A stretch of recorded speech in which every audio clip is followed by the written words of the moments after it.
Welcome. I'm Riley Karsh. I'm Tova Kopan. We are thrilled to bring you the We Go Boldly podcast.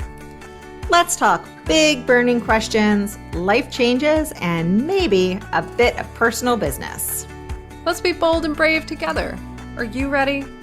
I am. Here comes the show.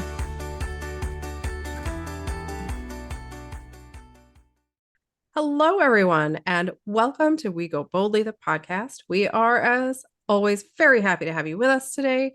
It is a beautiful day here where I'm sitting, and who knows what it'll be like when you actually hear this, but it's lovely today, and it's putting me in a, relatively good mood, so I'm excited. I'm actually excited for our topic today. I don't mean it like that. It's not actually like I'm normally not, but I'm particularly excited for our topic today.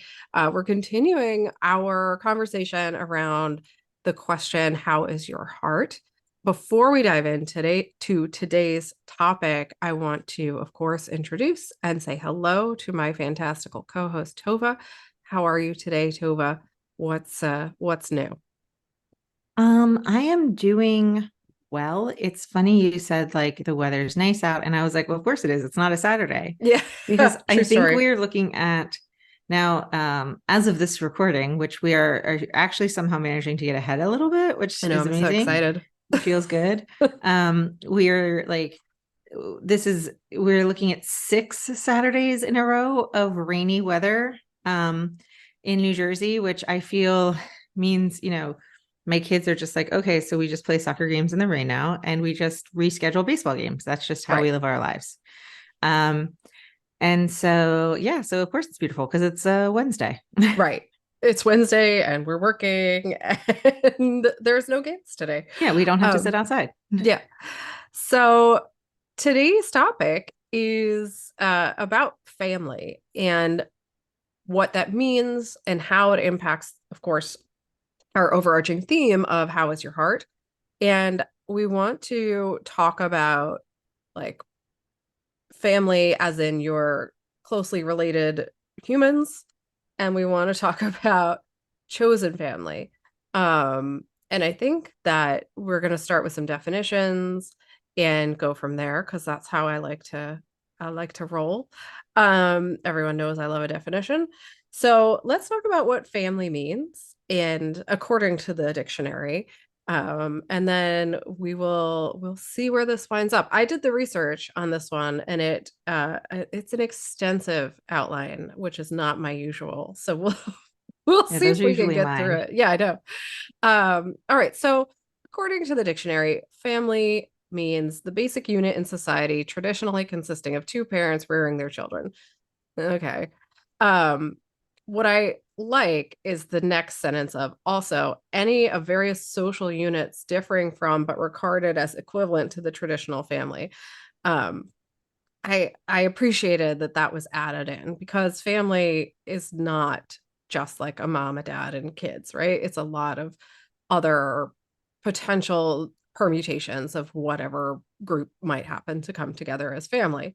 But I also really liked this because I think this is the key to the question of how is your heart? And that is a group of people united by certain convictions or a common affiliation. And I think that gets to, no pun intended, the heart of the question, how is your heart and how does that relate to family? Because it talks to, or it speaks to this concept of belonging and being engaged in a community where you feel connected. And that is an incredibly powerful experience for most people and certainly impacts how your heart is on a day-to-day basis. Yeah, I mean, I remember being in, I think it was 8th grade when I wrote a paper in health class, and I've been a troublemaker, although at the time I didn't view it as such, since 8th grade. And I wrote, I think it was 8th grade. It could have been later, but I wrote a paper about what a family looked like, and it sort of captured that, it could look like a mom and a child, or it could look like a two dads and no children. Well, that would make them not dads, but two men together. And it could take on these various different shapes and sizes. And when my marriage ended, my oldest sort of took on this concept that we were now a broken family. And I tried to emphasize that, if anything, that we were fixing our family, that there were problems before, and we were not broken. And this process that I've gone through over the last 3 months, 4 months, whatever months, I think has really emphasized that we have, I have worked on choosing a family in my community, and both a an online community of chosen family, and both in my immediate town community, and then larger New Jersey community, I guess, of these chosen found family that have really lifted us up and fed us and driven us places and taken us places, whether it's to practices 5 minutes away, or doctor's appointments an hour away, or whatever it might be, or sent me, I had a candle waiting for me when I got home from vacation, just kind of saying, we're thinking of you, we know you got bad news, but we're here. And I've tried to share that with my kids and said, like, look, like we have a big family, like it feels like just us, but it's really not. And it's never going to be, and it never has been. So I think that, whether you have a huge extended family of biologically related people or not, finding a chosen family or a found family is incredibly important. Yeah. Um, So let's talk a little bit about what we mean when we say chosen family, found family. I think most people probably already know, but just to be, for the sake of clarification, which I always enjoy, um, I found a definition that I like, that I think is useful during this conversation. And that is that your found or chosen family refers to a group of people who intentionally chose to love and support each other, regardless of marriage or blood relationship. People may build and describe their found families differently. And the concept is intentionally expansive because it's meant to expand any sort of rigid ideas of what family might be. And it doesn't require the absence of a biological family or a legal family, right? Like the two are not mutually exclusive. I can certainly say that from personal experience. I have both, and I intentionally have both. Um, and I want to start the conversation around chosen family and found family with the um with the understanding that really a lot of the conversation around found families, chosen families stems from communities of color and LGBTQ plus communities, and that is sort of, I think it's necessary to acknowledge that a lot of this conversation stems out of people who otherwise have been marginalized or have been kicked out of their families, or who have had their families stolen from them, or a variety of other horrific outcomes that can happen when you are, not um, a cisgendered white person. Um, right. so I think it's really important to start the conversation from that perspective and with that acknowledgement. That doesn't mean that somebody like myself, who's, married and has two kids and a cat and a house and lives in the suburbs, doesn't have found family. I do. It's just, where does it originate, and where does it do, where do we need to acknowledge the sort of the foundation of things coming from, and make sure we're not whitewashing that or ignoring it. Well, and also not to pretend that it's not still incredibly important today. I mean, literally this week, 2 days ago, maybe, I saw I don't even think I follow him. I think it just randomly popped up on Instagram. There's an entire community of, I think it's an organization at this point, of people who will stand in at weddings.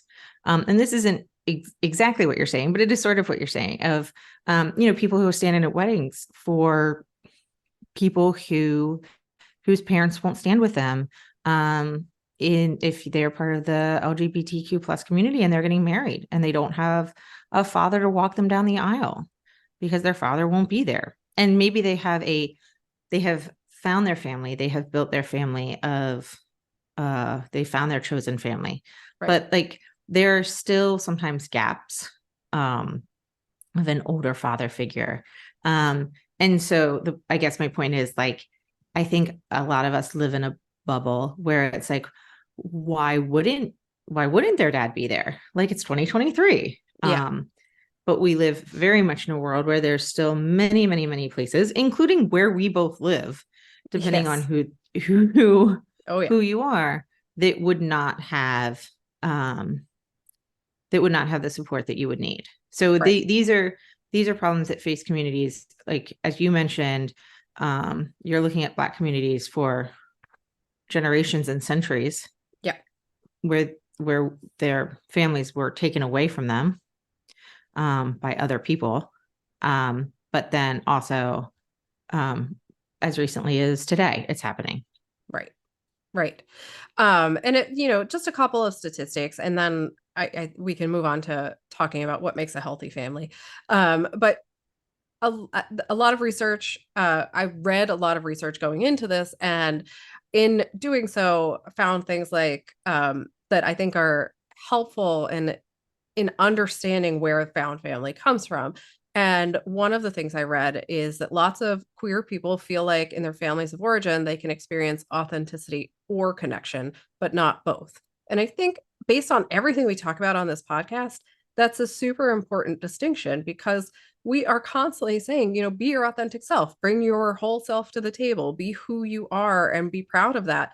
If you're in a family that rejects that, you might be able to connect with those people in some way, but you're not going to connect with them as your authentic self, right? And so chosen family allows people to experience both, to experience the ability to connect as who they are and be accepted for who they are. And that goes to belonging, right? Like that goes to our sense of being in a community where we fit and we're accepted and we're allowed to be whoever we are. um Another statistic I read, or a statistic I read that I sort of knew, but then when you see the numbers, it's horrifying. Nearly 40% of today's homeless youth identify as queer, and a recent study found that 64% of LGBTQ baby boomers have built and continue to rely on chosen families. And that tells us that a lot of people have been rejected by their families, and that is devastating in so many ways. But on the flip side of that, we have this idea of chosen family, right? And what can a chosen family do for you? And I don't mean that in the selfish sounding way that it came out, but I mean, how does it make your heart stronger? How does it make your connection to the universe stronger? So let's talk a little bit about what makes families healthy. And I believe this applies to both, legal families and chosen families. And I say legal because I don't want to leave out folks who've been adopted, that you're not biologically related, but you're Right. legally related. And just to clarify for anyone why I keep saying that, I'm trying to be as inclusive as possible, and I'm sure I'm failing in some way, but if anyone notices, let me know, because I want to do better. Um, so what makes a family healthy? And this comes from a lot of studies and a lot of psychologists and psychiatrists and scientists and other ists thinking about and communicating with people about what is really a healthy family.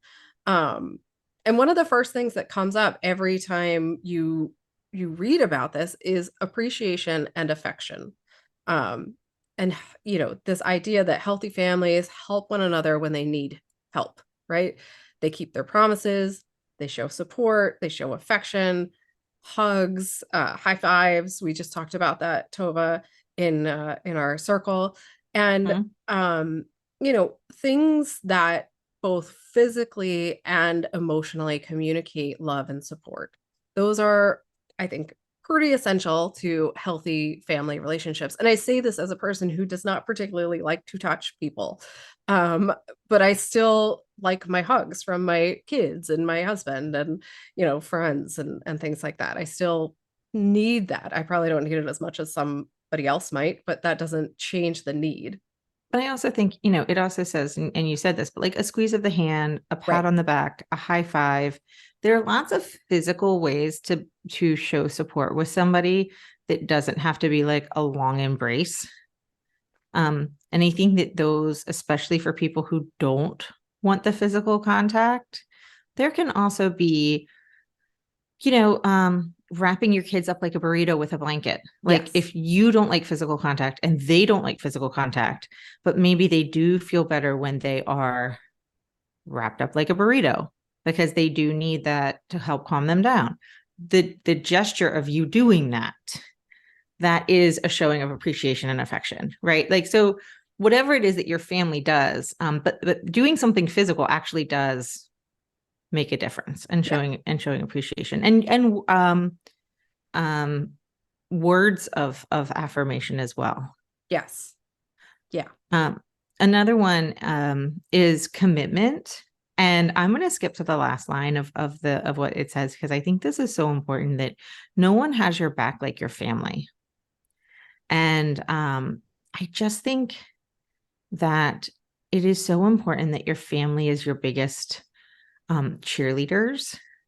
I I also think they should be the place that you can be the most honest, like you said, and most authentic. So hopefully they're the place where you can come and they can be the people who tell you the truth also. Yeah. Where they can say like, well, I don't know. I don't know if that's true or not. My son is running for a class office and he he doesn't think somebody's cheating, but he thinks that they may have handed out gum and it may be giving them an advantage. And intentionally or not, he thinks it gave him an advantage and he's a little frustrated. And he really likes the person. So he doesn't think that they necessarily intentionally done it, but it's like the second year in a row that it's happened now. And his little brother is incensed. I Hmm. mean, he is like, somebody needs to be told and they need to be taken off the ballot. And like, this is not fair. It is not okay. And I mean, he's not wrong, but like, my son's like, I mean, at this point, it is what it is. And, like, it's a whole thing. But like, the 7-year-old is just like ready to throw down, man. And, Yep. and that's the way it should be. Like, Yeah. I mean, the same thing happens with my kids, right? Like my kids are often horrible to each other, right? oh, Like I they'll was going to say just the two of them, like my middle son recently has just gotten so tired of their fighting that he and I will just be like, we'll have dinner apart from them. He's like, I can't deal with the two of them. Like, I right. just cannot. Right. But, you know, anyone who comes at my son, my daughter is like, no, that's not happening. And vice versa in his own way. And I actually feel really good about that as long as it stays within reason. Um, because I tell them all the time, they're the only siblings they're ever going to have. Like this body is not making any more children. Um, and so that's it. They're it for each other. And we don't have any cousins around. And while we do have a lot of found family, and in that found family, there are other kids, it's, for them, they're their siblings and they need to stick together no matter what. So I do like that they do that. And I think it's like you say, is a measure of a healthy family that your family does have your back at all, at all costs, whether it's like to tell you, as you as you said, to tell you like, yeah, what you're doing is not cool and that's not going to work, or like we need to change tactics or whatever, or if it's cheerleading you through, getting a new job or trying a new recipe or whatever it is. So a couple other things, and then we can keep going. Positive communication, you mentioned this, Tova, and that is really being kind in your delivery of whatever communication, whether it is something to lift somebody up or whether it's like constructive criticism. And that is I find a hard line to walk, especially with, you know, sensitive people what you're talking to. And but I think it's worth the effort, because what you don't want is to create long-term like bad thoughts in somebody's head, right? And then a couple other things, time together. This seems to be self-evident, but like it's actually quite hard to get time together when you have a family and, the kids have things going on and you have things going on. And if you have a spouse, your spouse has things going on. So you have to make a concerted effort to find time as a family. Um, you're pretty good at this, Tova, because you come up with like adventures that you guys seem to go on, Well, which as helps. you're saying that though, I'm thinking it doesn't ever say, and rarely does it ever say the whole family. I mean, I know it's implied, but I do think it's really important that like, when we're running one kid to a drop off, then you have the other two or one kid in your case in the car. And like that's Yeah. some time together. And Yep. like I keep thinking that, we have a soccer tournament this weekend and only one of the kids is going to play in it. And my parents are coming, and I thought we were going to have baseball games, but they got moved and I don't understand, but it doesn't matter. And so I thought my parents were coming to watch one kid play soccer and one kid play baseball. And I thought that's great, but they're just coming to play one kid play soccer. And so I was like, oh, that really stinks. But what it means is that the 7-year-old gets to be the star of the day, which he never gets to be Right. unless you're his brothers. And then they'll tell you that he's the baby and he's always the star of the day, but he never gets to be the sports star of the day. And B, it means the other boys get to have family time with their grandparents. And one thing my oldest son always complains about is that when his grandparents come to watch him play, he doesn't get to spend time with them.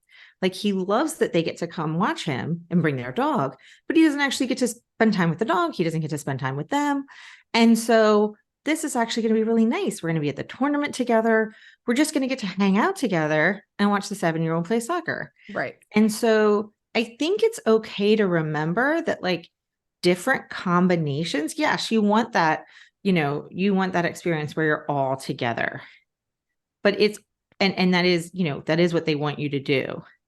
But I think we also have to be better at letting like if 4 of the 5 family members can sit down to dinner when one kid is at something, or 3 of the 4, and then like one parent can sit down with the other kid for dinner, and it happens once or twice and you can just change the combos, like that's okay. Yeah. Like that's okay, because I find that sometimes changing the combos can be really neat and weird things happen when you shake up the combos. So true. That's true. Um, yeah, no, I think that's all a very, very good point. Let's finish these out and then we'll take a quick break. But having strong coping skills is also a sign of healthy family relationships. So what does that mean? Like resilience, dealing with crises together, and instead of growing apart, growing together. I think the pandemic really um, highlighted this particular situation for most families, because it was, a crisis of years long situation. And we, in my family, we were able to grow closer together. I'm not suggesting that we were happy all the time. We were not, but we did get Mhm. to spend a lot more time together, which we don't usually get to do for situations of our own making. But it's not our reality right now. And so having that time together, I think, was formative for our family resilience. And then spiritual well-being. So if it doesn't have to be that you go to church on Sunday. It could be that you all, connect with nature, or you all um have a gratitude practice together, or you share some sort of common values. That's really what we mean by spiritual well-being. Now, it could be that you go to church or you go to synagogue, or wherever, and that's also wonderful, and a great way to connect on a spiritual level with your family. Um, Yeah, for sure. We do need to take a quick break. yes, Apparently we like talking about families a lot. a lot. So we will take a quick break, and then we're going to talk about briefly before we move on, why it's really important whether you cultivate this in your legal family, or whether you cultivate this in your chosen family or seek out a chosen family to create this in your life, why it's so important to make sure that you have this in your life. So we will take a quick break and we will be right back.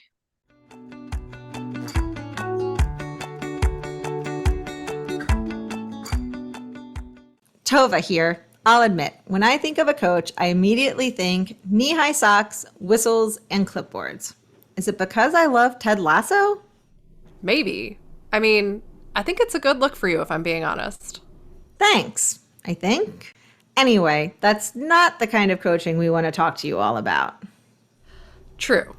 We are talking about life and transition coaching, though I do still love a clipboard and a tube sock.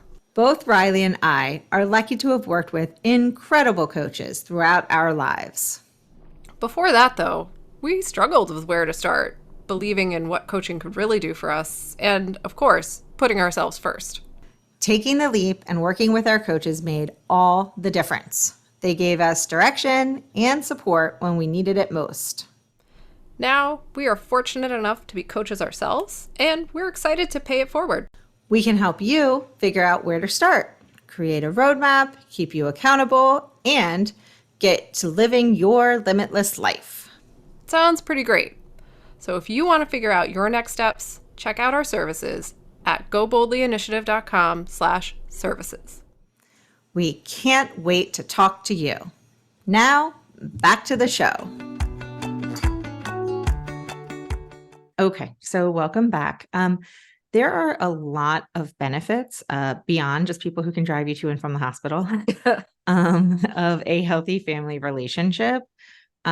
Strong family relationships can, one of the biggest things, I think, a huge thing is it can help people cope with stress. And I think that you and I have talked a lot about, having someone to sort of take those rocks out of your backpack that you're carrying, kind of take the weight off. And sometimes it can be by sharing a cup of coffee with you. Sometimes it can be by listening. Sometimes it can be by just sending, for me, a lot of times it's by sending a meme or sending, I have some friends that yes, we see each other in real life occasionally. And yes, we text or whatever, but a lot of our relationship is really just sharing stuff on Instagram back and forth, but it's almost a daily practice. And it brings great joy to my life. Great joy and laughter and talk about a wonderful way to cope with stress. Yes. Those shared, moments of reels that are hilarious, but also horrifying, right? Or the things that, highlight the stress of your life, but also laugh at it and you're sharing it with other people who will understand. Well, and someone sent me 3 in a row yesterday and I wrote back to her and I was like, these 3 may be your best work yet. And she wrote to me and she goes, because it was a funny combo of I don't know, something emotional, something baseball related and something Taylor Swift related. And she's like, you may be the only person that would appreciate the cultivation of this combo. and it was just and it just, having people in your life, whether it is helping you lift the financial burden, whether it is, I had emergency surgery 3 weeks ago, and being able to say to somebody, I need help with dinner tomorrow night. I also might need help with my kids. I don't know what they're going to be like. I don't know what I'm going to be like. And so she brought dinner over and she kind of just hung out for an hour. She didn't actually need to do anything. She just was there. She didn't I do think she made a plate for 1 or 2 of my kids, but she didn't really do anything, but her presence was there. Right. And then it was kind of just knowing she was there, I think let the kids know they weren't on their own. They weren't taking care of their mom who had just had surgery the day before. And so then she could leave. Yeah. She didn't have to stay the whole night, but just because, having her there was a huge stress reliever for all of us. Plus she's the only one who calls my son Andy, which is hilarious. And so just having her there was just this big stress reliever. And so I think, to me, that's incredibly important. But they can do other things. It can improve your self-esteem, because I think having people who love you and care about you can do that. Improve your well-being. I'll let you say a few, but Yeah, it's good so it stuff. also can lead to encouraging you to engage in healthy behaviors, right? Like if your close friends or close family or your chosen family or whatever you're choosing to call them are engaging in healthy behaviors, you're more likely to do the same, right? And vice versa. Um, Obviously, there's social support there, which is similar to what we've been talking about, but a little broader. Um, and it also helps you trust, right? If you have a foundation of a family that you have healthy relationships with and you currently trust and you feel good about and they do the things they say they're going to do and it's going well, it's more likely that you're going to then trust other people, right? You're going to be a more trusting human, and not in that like naive way, in a okay, humans are inherently good and this is going to work out and I know who I can trust sort of healthy behaviors. And it helps you feel secure and loved, right? Like having a family, whether it is a legal family or not, allows you to feel secure in the fact that you have other people in your life. You are not going through, all the itty bitty pieces of life by yourself. Um, and it can encourage the development of values and personal responsibility. So, what we mean by that, of course, is like if you are in a core family of some sort, those you generally have shared values, right? Or if you don't, you're going to find some chosen family who does have shared values with you. And that helps you strengthen whatever your core values are. Um, so let's talk about difficult relationships. And I am actually going to skip down a little bit in our outline just because I want to be crystal clear about something. Difficult relationships are not the same as toxic relationships. So when we talk about difficult relationships on the show, we're talking about things that are not physically unsafe for you, right? And let me say that in the affirmative instead of the negative. If your relationship with your family member, a chosen family member, anyone is painful or abusive, you really may want to consider whether or not you want to maintain contact with that person. That is not a difficult person. That is a toxic person who is harming you in some way, right? Whether it's physical, emotional, spiritually, whatever it is. And it's very important that we acknowledge that and that we make sure we're not suggesting to anyone that you stay in an abusive relationship. We are not suggesting that. And Um, before you yeah, continue, go I'll ahead. just add one more addendum for people who need to hear it. Um, when someone says that relationships are hard, what they are meaning is that it requires compromise sometimes. It requires both of you to pick up the phone to call each other. It does not require one person to completely bend over backwards, empty their cup, do everything to satisfy the other person's need, walk on eggshells to make sure that the other person's life is very easy because otherwise everything will implode. That is not the type of hard they're describing. So if you're in a relationship and you're like, but they say relationships are hard, think about another relationship that you're in that is functional. Think about how sometimes you forget to text that person back and be like, oh, I got to go and text them because, relationships are hard and you have to keep them up. Yeah. That's the type of hard that they're talking about, not the other type of hard. Right. The hard that you're thinking about is toxic. Okay. Now you can So go. yeah, a couple things on toxic relationships. First, set boundaries if you can safely do so. Um, I want to say the caveat is always if you can safely do so, right? We understand there are experiences in life where it is not safe to do certain things, and we want to make sure that that is crystal clear here. But if you are in a toxic relationship and you can set boundaries, decide before you're going to be around that person, if it's your mom or something, or if it's your, Uncle Bob, whatever. Um, what are you going to tolerate and what will you do if a family member, the person, it crosses that line? So have a plan in place in your mind of what you will do. Also give yourself permission to leave. You don't have to stay. I know I have left situations myself because they were not healthy for me, not physically unsafe, but mentally unsafe. Um, and you're allowed to leave. You're allowed to take yourself out of the situation. Um, be selective about what information you share with those people.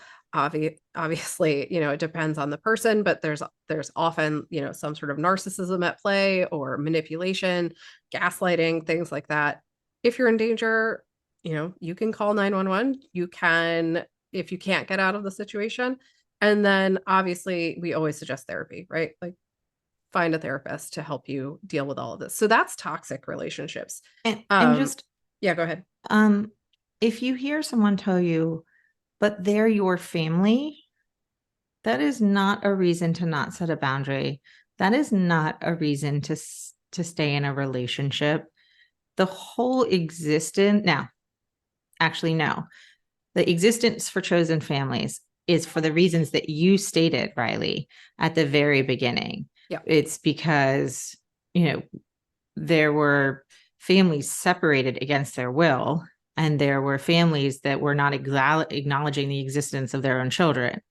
But there are the existence of chosen families now, and there are people who will welcome you into their lives. And so there are ways to cultivate families in your lives. And so by saying, but they're your family, is not a reason to keep someone in your life who is harming you emotionally or Right. physically. Right. And we hear that a lot, right? We hear people being like, well, how can you just cut off your family? That's cruel and mean. And, the reality is sometimes family is cruel and mean. And so if that's what's happening in your life, it's okay to walk away from it. It's okay. It's okay to take a break and come back if you think that that will help. It's okay to just cut that person off and be done with it. You don't deserve to be treated poorly simply because you are related to somebody. That And doesn't if track logically. and if we're answering, this whole season is answering, how is your heart? How do you answer that question when you are being weighed down by a relationship with a parent or a sibling that is filled with sadness or anger or, toxicity or abuse? How do you answer that question in a way that feels good? I don't Right. know. And so, all we're saying is you need to do what you need to do in your life.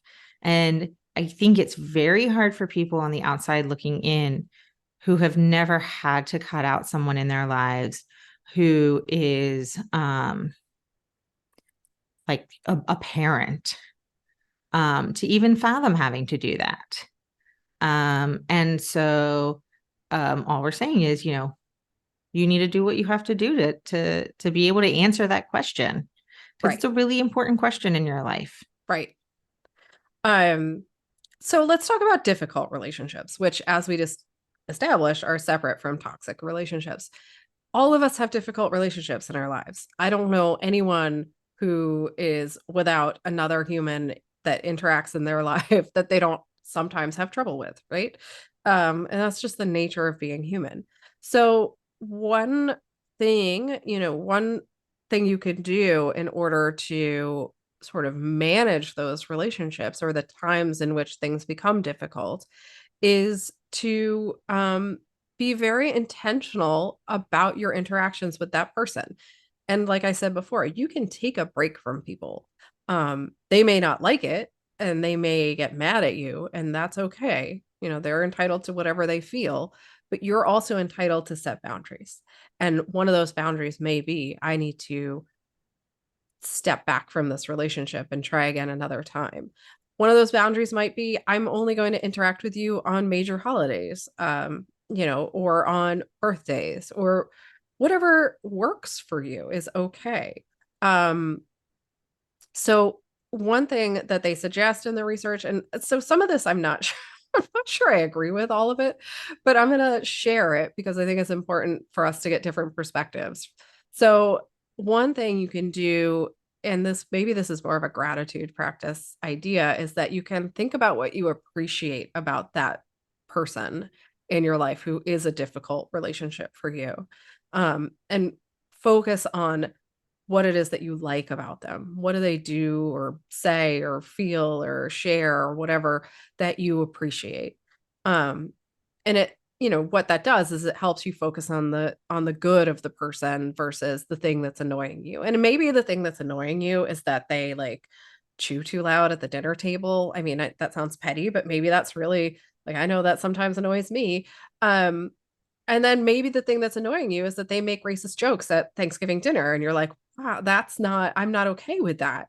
Right. So there's a spectrum, is what I'm trying to say, of things that can bother us in relationships and make relationships difficult. Or maybe they criticize you constantly, right? Like maybe they talk about how messy your house is every time they walk into your house, and they say it like they're joking, but it's not very funny. Um, Right. so think about what you like about that person and try to focus on that if it makes sense. If they're making, like inappropriate comments, you might need to just not think about what you like about that person and address it directly.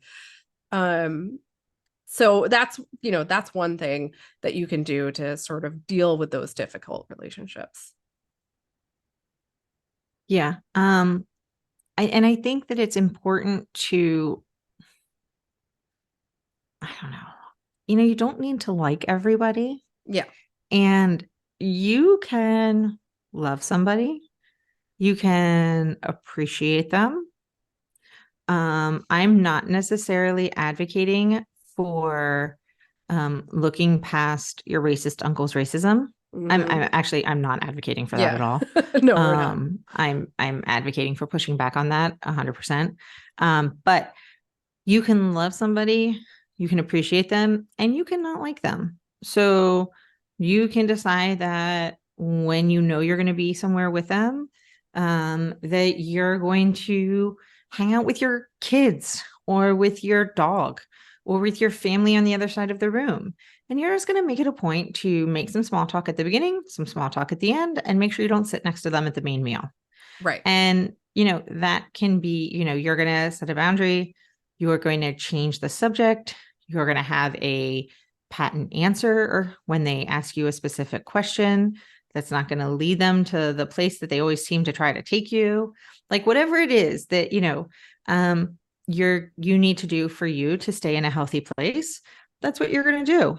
Yeah. Because it's not that you don't love them, you just don't like them very much. And um, even in a chosen family situation, there's going to be people that pop up that you wouldn't choose to be in that family. It could be a church family, right? It could be a family that you have because an AA meeting turned into like a larger social group. There's a variety of ways that these chosen families expand. And so um you know there's things that happen that you will be around people that are difficult. They're not toxic. It's okay that you don't like them. Yeah. um It's also, important to note that people change. And so somebody might be a part of your chosen family and then start going through something really hard in their lives and they act differently. And that those changes are hard for you to tolerate, right? Like that is a possibility and it's okay. And there are things you can do, like we're talking about, to sort of deal with that experience.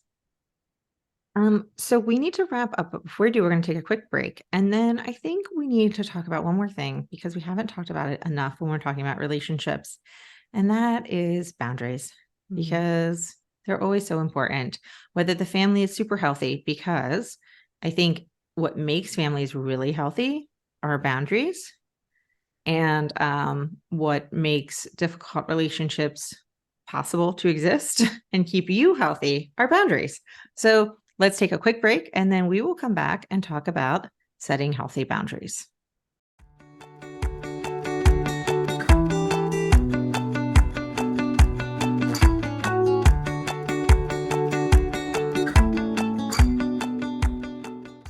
Know what I really love to do? Take baths, go for walks, read, drink margaritas, hike. Yeah, not what I was referring to. We're recording a commercial right now.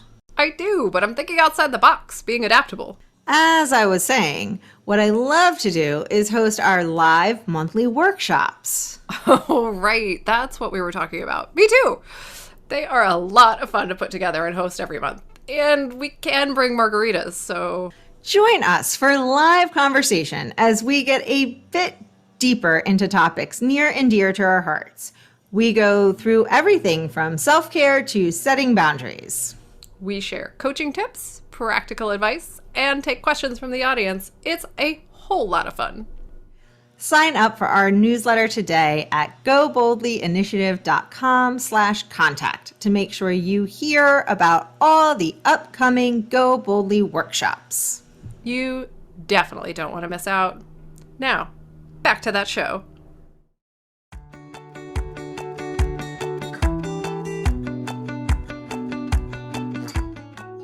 Okay, welcome back.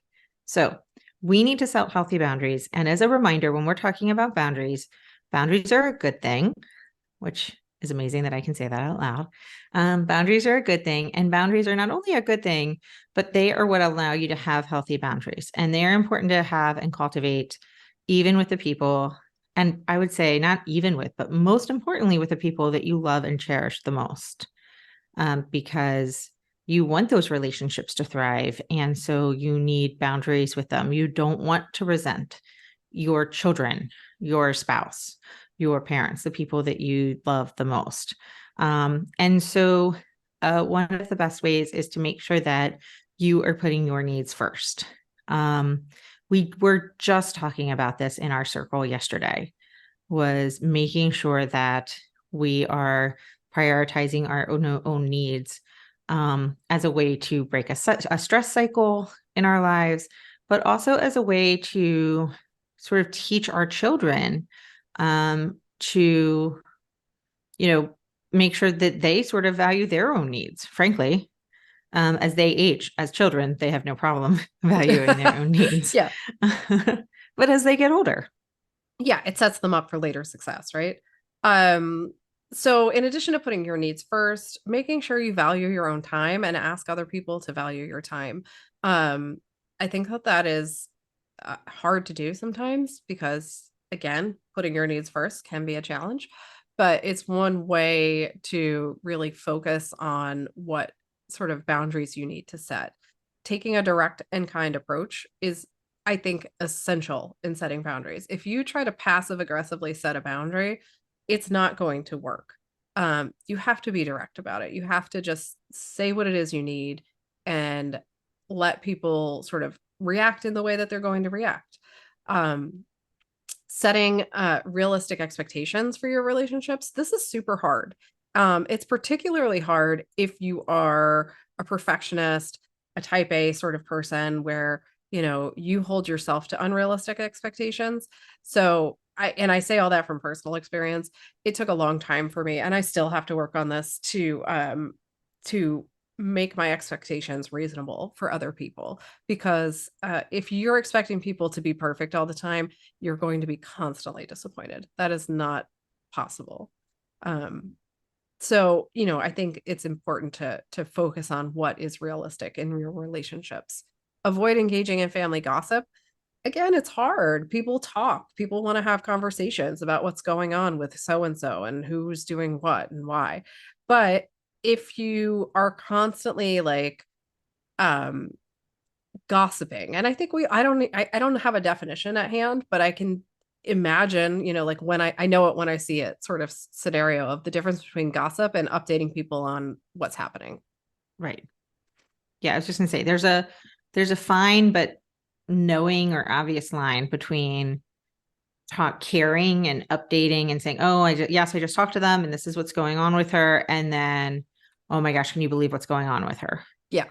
And it's hard, but it is important. And the reason it's important is because even though you are also participating in the gossiping, it fosters a distrust that you then have with that other person. Yeah. Because you know that they will gossip, even though you are also gossiping. Well, and it fosters distrust with yourself, right? Like if I can't even stop myself from gossiping, then how am I going to trust myself to do all these other things? Another one is avoiding social media. Now, that's really hard to do. So many of us are on social media for a variety of reasons. But if you have a family member that you have a difficult relationship with, you may need to mute them, right? You may need to make sure you're not tagging them in whatever you're posting. You may need to step away from that relationship for some period of time. And a fun thing, if it's on Facebook, you can unfollow them and still be friends with them. Yeah. And they never need to be the wiser. Right. So you can say no. That is great. You can just say no. Can you come this weekend to help me out? No, I can't. I'm doing something else. You can talk it out. This is really hard. And I think this is especially hard when there's different generations. Yes. Or different levels. I'm just laughing because Riley's made a face. Or different levels of communication. I don't even want to say skill or ability, but like desired. Like people on each side want to talk a different amount. Right. They may have the ability to talk the same amount. They just don't want to. And I think that that's a really important thing. And so you want to talk it out and they don't want to. They feel like it's fine. No, it's fine. This is how we've always done it. We don't want to talk about it. And so I think that's when you need to know when it is time to walk away, which is another option. So you can say, I need to talk about this. This is important for me to talk about. And when they say, no, we're good, we're not going to talk about it, that's when you need to put your needs first and walk away, right? So it's a whole bunch of boundaries wrapped up into one. Right. That about does it for today. I think we need to wrap up, but just to summarize why we wanted to talk about family, and obviously we could talk about family all day long, but why we wanted to talk about it is because your heart is something that requires a feeling of belonging. It requires that you feel like there is some place on this planet where you belong. And so, so often we hear about this epidemic of loneliness, right? The loneliness issue. I don't know what they're calling it right now. But that stems from a lack of connection and a lack of belonging. And one of the integral parts to how our hearts are doing is to work towards that feeling of belonging. And it requires all kinds of things that we'll talk about and have talked about. And that's vulnerability and, authenticity and all these things. But I just want to leave us with this sense of you do belong. There are places and people that are for you. And if you are willing to open yourself up to the possibility of those connections, you will find them. It might be hard. But in fact, it probably will be hard, but you can do it. So that's it for today. We'll a little bit of homework. One, we changed the time of our circle. So now we meet on Tuesdays at 12:30 Eastern. We would love to have you join us. You can sign up for that via some links in our bio on Instagram or via our website. Also, if you're struggling with all of this, if you're struggling to answer the question, how is your heart? Feel free to reach out to us. We can set up a time to talk and figure out how we can help you. And then finally, the homework for the week is to take a look at your relationships and ask those hard questions of, are these toxic? Are these difficult? Are these healthy? And I find writing things down helps. You may just want to do it in your head while you're sitting outside with a cup of tea, but however you want to do it, take the time to make that inventory for yourself and see where you need to set boundaries. And let us know how it goes. We always want to talk to you guys. We always want to hear about what's going on. So reach out anytime. And until next week, have a wonderful, wonderful, heart-filled week. Thanks, everyone.